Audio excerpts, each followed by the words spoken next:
Galera, todo mundo sabe que o Itachi é muito poderoso. Tem gente por aí que diz que ele dá uma surra no Madara. Isso sendo verdade ou não, de uma coisa ninguém pode discordar.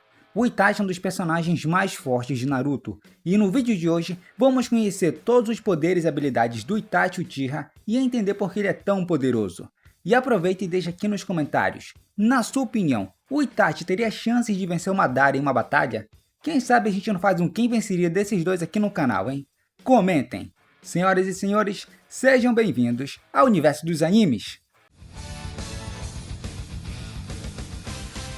Desde criança, o Itachi já era considerado um prodígio. Aos 7 anos de idade, ele já raciocinava como um Hokage. Aos 10 anos de idade, depois de ter se formado na Academia Ninja, o Itachi fez os exames Chunin e passou. Com 10 anos de idade, ele se tornou um Chunin. E aos 11 anos, o Itachi entrou para a elite de Konoha, a Anbu, e começou a realizar missões ao lado do Kakashi. E pouco tempo depois, ele se tornou o líder da Anbu, com apenas 13 anos de idade, e começou a trabalhar diretamente para o Hokage. O Itachi, até hoje, foi o capitão mais jovem que a Anbu já teve. E embora ele já fosse muito poderoso enquanto estava na Aldeia da Folha, foi somente enquanto o Itachi estava na Katsuki que a gente viu seu verdadeiro poder. Entre os poderes e habilidades do Itachi estão Taijutsu. Como todo Uchiha, o Itachi é um especialista em Taijutsu, principalmente por causa do seu Sharingan. E com ele, o Itachi consegue prever os movimentos dos seus inimigos e antecipar os seus ataques. Ou seja, tentar entrar em uma trocação com o Itachi não é uma boa ideia. Não é à toa que ele já dava uma surra nos ninjas de elite de Konoha quando era criança. E além do combate corpo a corpo, ele também é especialista em lutar usando ferramentas ninjas, principalmente no uso de espadas.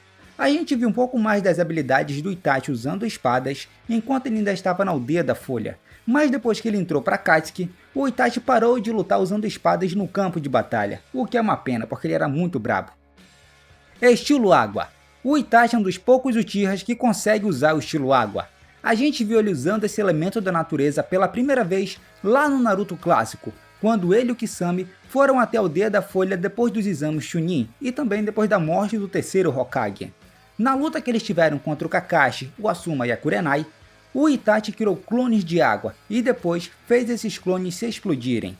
E ele também consegue utilizar o Jutsu do Dragão de Água, o mesmo Jutsu que o Kakashi copiou do Zabuza. Estilo Fogo. Galera, praticamente todos os Uchihas têm afinidade com o elemento fogo, e com esse estilo, o Itachi pode fazer o famoso Jutsu Bola de Fogo. Essa é uma das habilidades mais poderosas quando falamos desse elemento da natureza. E além disso, o Itachi também consegue utilizar uma variação desse Jutsu, quando ele usa o elemento fogo com as suas shurikens, criando assim um ataque muito poderoso e também muito diferente. Ele fez isso depois que foi revivido como Edo Tensei lá na Quarta Guerra Ninja, na luta que ele teve contra o Naruto e o Killer Bee. Invocação de Corvos. O Itachi pode invocar corvos no campo de batalha, e isso é de grande utilidade para ele, sendo que o Itachi consegue lançar Genjutsu através dos seus corvos. E um detalhe muito importante, galera, um dos corvos do Itachi guardava o Sharingan do Shisui Uchiha e podia utilizar o Kotomatsu Kami, simplesmente o segundo Genjutsu mais poderoso de toda a obra. Porém, o Itachi só podia utilizar esse Genjutsu apenas uma vez, em uma situação em que a Aldeia da Folha estivesse em grande perigo. E por isso ele guardou o Sharingan do Shisui em um dos seus corvos. Assim ele poderia utilizar o poder do Shisui mesmo depois da sua morte. E além disso, o Itachi com os seus corvos também podia utilizar o Jutsu de substituição. Ou seja, galera, no campo de batalha, os corvos do Itachi davam muito trabalho para os seus adversários. Sharingan. Agora nós chegamos no trunfo do Itachi, o Sharingan. E com isso, o Itachi pode ler o fluxo de chakra e também pode prever os movimentos dos seus adversários. E com o Sharingan, ele também pode lançar Genjutsu, que é a sua marca registrada. Quem não se lembra da batalha de Genjutsu entre o Itachi e o Sasuke na batalha deles? Simplesmente uma das melhores cenas de Naruto. Mangekyo Sharingan. O Mangekyo Sharingan é o último estágio do Sharingan. E para despertar ele, o portador precisa passar por um grande trauma. O Itachi despertou o seu Mangekyo quando ele viu seu melhor amigo, o Shisui, morrer bem na sua frente. E com o Mangekyo ativado, o Itachi pode utilizar o Tsukuyomi, o Genjutsu que distorce o tempo na mente do alvo. Lá no Naruto clássico, o Itachi colocou Kakashi no Tsukuyomi. Se passaram apenas alguns segundos, Porém, na mente do Kakashi, ele foi torturado por 72 horas. E além do Tsukuyomi, o Itachi também podia utilizar o Amaterasu, as chamas negras que queimam por 7 dias e 7 noites sem parar. Foi com o Amaterasu que ele e o Kisame conseguiram sair do jutsu Boca do Sapo do Jiraiya. E segundo o próprio Jiraiya, esse jutsu era impossível de sair. Porém, para o Amaterasu do Itachi não foi nenhuma dificuldade.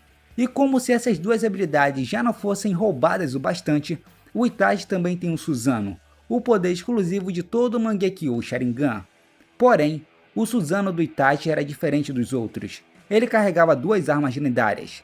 A espada de Totsuka, que poderia selar qualquer coisa que ela tocasse, colocando essa pessoa, ou seja, esse alvo, em um mundo de ilusões infinito, e também o espelho de Yata, que podia refletir qualquer ataque. E infelizmente a gente nunca chegou a ver o Susanoo do Itachi completo. Mas segundo o Zetsu Branco, o Susanoo do Itachi era o mais completo de todos, e com essas duas armas lendárias, o Itachi seria invencível. Izanami. O Izanami foi criado para ser o counter do Izanagi, que no caso é aquele jutsu de pular a morte. Mas tanto o Izanagi quanto o Izanami têm um preço muito alto para serem utilizados. Em ambos os casos, o usuário precisa sacrificar um dos seus olhos para poder utilizar um desses jutsus. A gente viu Itachi utilizando o Izanami lá na Quarta Guerra Ninja, quando ele colocou Kabuto no genjutsu do Izanami. E a única forma de sair desse genjutsu é se o usuário cancelar o genjutsu ou se a pessoa que está presa aceitar o seu destino. E o Kabuto aceitou o destino dele. Depois que ele conseguiu sair lá do Izanami, ele cancelou o Edo Tensei e ajudou na batalha final. Galera, depois de tantos poderes apelões, dá pra gente entender perfeitamente por que o Itachi é considerado um dos ninjas mais poderosos de Naruto até hoje, e também um dos ninjas mais temidos. Galera, agora eu quero saber de vocês. O Itachi poderia vencer o Madara em uma batalha? Deixa a opinião de vocês aqui nos comentários. E se vocês quiserem quem venceria desses dois personagens, é só comentar, beleza? E se você curtiu esse vídeo, deixa o like, se inscreve no canal e ativa o sininho para ficar sempre por dentro de tudo que acontece no universo dos animes. Galera, isso é tudo, muito obrigado e até a próxima!